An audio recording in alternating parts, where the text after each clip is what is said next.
दोस्तों, वंदे मातरम। अक्टूबर 2020 को फ्रांस में जो नरसंहार हुआ था, उसी समय मैंने एक प्रेडिक्शन भी दी थी कि फ्रांस के प्रेसिडेंट इमैनुअल मैक्रॉन, जो कि एक बहुत ही स्ट्रॉन्ग लीडर हैं, बहुत जल्द इन कट्टरवादियों के ऊपर कोई एक्शन लेंगे। अराउंड अ वीक टाइम बताया था मैंने, एंड उसी वीक एक सप्ताह के अंदर अंदर ही इमैनुअल मैक्रॉन द्वारा कट्टरवादियों के ऊपर एयर स्ट्राइक भी की गई थी।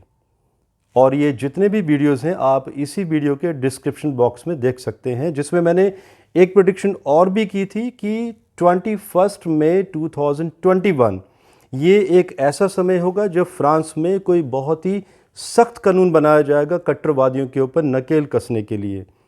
आप लोगों ने अभी न्यूज़ में देखा भी होगा, 17 फरवरी 2021 को एक बहुत ही स्ट्रॉन्ग कानून बनाया गया है कट्टरवादियों के ऊपर नकेल कसने के लिए, जिसमें कि कुछ कानून मैं बता देता हूं आपको।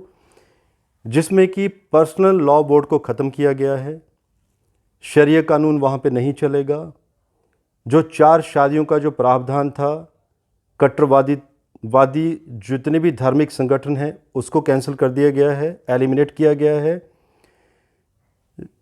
जो भी नारी जाति थी उनको यूनिफॉर्म सिविल कोड के तहत बराबर राइट्स दिए गए हैं अभी, जो कि एक पिछड़ी हुई थी धार्मिक विचारधारा को लेकर, कट्टरवादिता को लेकर, जिसमें कि अभी उनको बुर्का भी नहीं पहनना पड़ेगा जो भी उनके कार्यस्थल होंगे। एंड कुछ ऐसे बच्चे छोटी उम्र के जिनको कट्टरवादिता के ऊपर ज्ञान दिया जाता था, घरों में एजुकेशन दी जाती थी, उसको भी बंद कर दिया गया है। एंड सरकार उसके ऊपर भी नज़र रखने वाली है। तो कहीं ना कहीं कहा जा सकता है कि अभी फ्रांस में एक बहुत अच्छा दौर शुरू होने वाला है।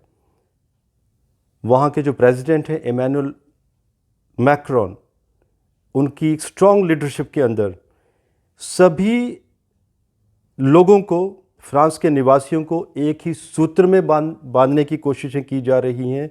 और जब तक दोस्तों धार्मिक विचारधारा से ऊपर इंसान नहीं उठता है, तब तक वो देश कभी भी तरक्की नहीं कर सकता है। तो क्वेश्चन आता है कि क्या भारत में भी कुछ ऐसा होगा, और होगा तो कब होगा? आज इसके ऊपर हम विश्लेषण करेंगे कि यूनिफॉर्म सिविल कोड भारत में ये कब संविधान बनेगा और लागू कब होगा।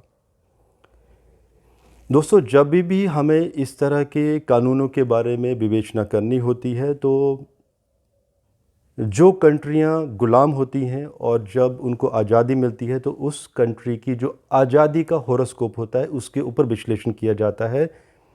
भारत आज़ाद हुआ था 15 अगस्त 1947 को। मील लगन की कुंडली बनती है, आप लोग गूगल आउट भी कर सकते हैं। एंड मील लगन की कुंडली में 11वां घर जो होता है, जिसमें मकर राशि, 11वें घर से संविधान के बारे में विचार किया जाता है, संविधान में बदलावों के बारे में, एवं जिसमें कि गुरु एवं शनि का बहुत ही बड़ा रोल रहता है। शनि का कार्य होता है नए नए संविधान बनाना, नई नई कानून व्यवस्था बनाना, न्याय करना, एंड गुरु का साथ में होना, ऐसे कानूनों का एग्जीक्यूशन करना। एवं गुरु एवं शनि में जब भी प्लानिटरी वार बीच बीच में स्टार्ट होती है, तो जो उनके अपने तत्व होते हैं, उन तत्वों के हिसाब से उन पर्टिकुलर ट्रांजिट्स का जो समय होता है, जो होरा होती है, उसमें उन कानूनों को इम्प्लीमेंट एंड एग्जीक्यूट किया जाता है। अब कुछ लोगों का क्वेश्चन ये भी होगा कि 5 अप्रैल 2021 को गुरु कुंभ राशि में जाने वाले हैं, तो ये कैसे होगा? इसके ऊपर आज हम विचार करेंगे। लेकिन दोस्तों, इससे पहले हमें कुछ कूटनीतिक विश्लेषण भी करने पड़ेंगे, क्योंकि मेदिनी ज्योतिष का भी कूटनीति से गहरा कनेक्शन है। उसके बिना ज्योतिषी ये गणना करना सफल नहीं होता। सो मैं थोड़ा सा आप लोगों को फ्लैशबैक में ले जाना चाहता हूं आगे की गणना करने से पहले। आप लोगों ने देखा होगा कि 2020 जो वर्ष था, वो बहुत ही ऐसा वर्ष रहा है कि जिसमें कि भारतीय सरकार, सेंट्रल गवर्नमेंट को अनस्टेबल करने की कोशिशें की गई हैं।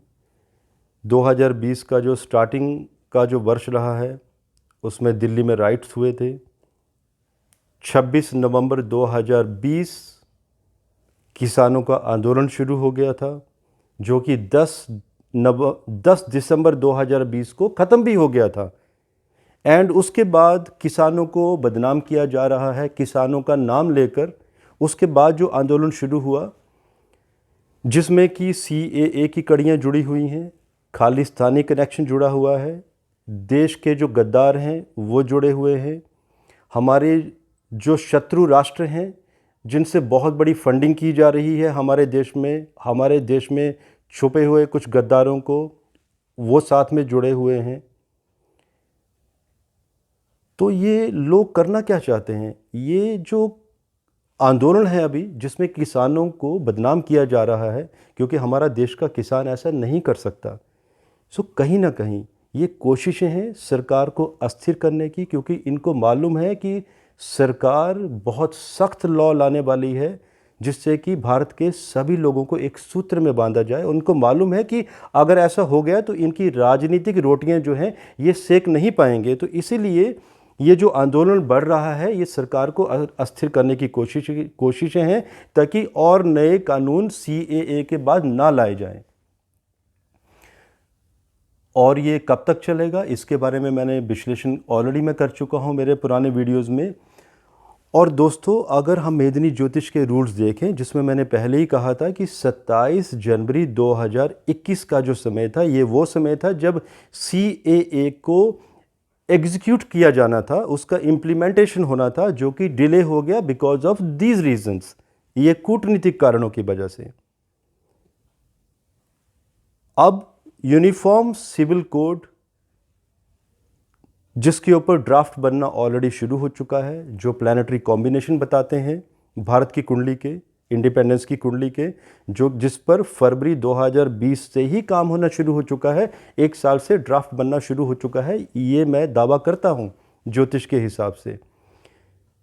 अब इसके बाद की जो कड़ियाँ हैं, वेस्ट बंगाल में इलेक्शन होने वाले हैं एंड आसाम में इलेक्शन होने वाले हैं। तो अगर सेंट्रल गवर्नमेंट, अगर वही गवर्नमेंट आसाम एवं वेस्ट बंगाल में भी पूर्ण बहुमत से आती है तो डेफिनेटली यूनिफॉर्म सिविल कोड की भी आगे तैयारी होगी, जो कि जैसे ही चुनाव आयोग आसाम एवं वेस्ट बंगाल की डेट्स डिक्लेयर करेगा, उसके ऊपर हम फिर ज्योतिषीय विश्लेषण करेंगे, उस समय की कुंडली बनाएंगे कि ये जो सेंट्रल गवर्नमेंट है ये इन स्टेट्स में कितनी सीट लेके जाएगी और क्या विजयी होगी या इसकी कोई किन्हीं पार्टियों के साथ मिलीजुली सरकार बनेगी। सो दोस्तों, अब जो मेरे पास जो डेट्स निकल कर आती हैं, बहुत ही डिटेल मैंने विश्लेषण किया है, लेकिन मैं इतनी सारी डिटेल गणनाएं आपको अगर दिखाना शुरू करूंगा तो कम से कम 40 मिनट का समय लगेगा। तो शॉर्ट में मैं ये बताना चाहता हूं कि देवगुरु बृहस्पति फिर से 14 सितंबर को मकर राशि में ट्रांजिट करेंगे एंड जो कि 20 नवंबर 2021 तक रहेंगे। किसी भी प्लैनेट का अपनी राशि से आगे की राशि में बढ़ना एंड फिर से उसी राशि में वापस आना उस प्लैनेट की पावर को बहुत ज़्यादा बढ़ा देता है, एक एग्रेशन क्रिएट करता है, एग्जीक्यूशन की तैयारियां होती हैं।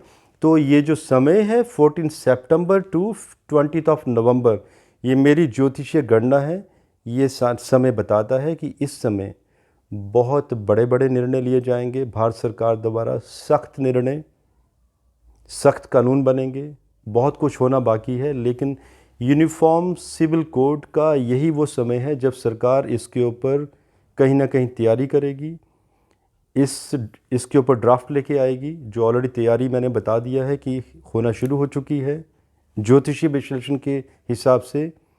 एवं इस कानून को इम्प्लीमेंट भी किया जाएगा, इस कानून को पास भी किया जाएगा एंड उसके साथ साथ इसके इम्प्लीमेंटेशन की तैयारियां भी की जाएंगी। सो कहीं ना कहीं ये जब होगा तो भारत में पर्सनल लॉ बोर्ड, शरिया लॉ, जितने भी धार्मिक कानून हैं किसी भी धर्म के हों, सो दोस्तों इन सभी धार्मिक कानूनों को एलिमिनेट करके भारतीयों को एक ही सूत्र में बांधा जाएगा। जब भी हम बात करते हैं कि भारत एक सुपर पावर बनेगा 2031 में, जिसमें कि मैंने एक बहुत ही डिटेल वीडियो दिया था, आप लोग प्ले लिस्ट में देख सकते हैं। तो कैसे बनेगा? अगर हम अपने अपने धर्मों की रक्षा करते रहेंगे एंड धार्मिक लेवल पर आगे बढ़ते बढ़ते आपस में ही लड़ते रहेंगे, तब भारत सुपर पावर बनेगा। या जब हम एक सूत्र में बनेंगे या हर धर्म के लोगों को एजुकेट किया जाएगा और उनको एक स्पिरिचुअलिटी में लाया जाएगा उस लेवल पे, या तब बनेंगे। सो दोस्तों, कहीं ना कहीं 2031 का जो मैंने समय दिया था उसके पीछे यूसीसी भी जुड़ा हुआ है कि यूनिफॉर्म सिविल कोड बनेगा, लोग एक सूत्र में बंधेंगे। और वो समय जरूर आएगा जब देशवासी, भारतवासी सिर्फ भारत की बात करेंगे, किसी धर्म की बात नहीं करेंगे, और वो समय बहुत जल्द आने वाला है।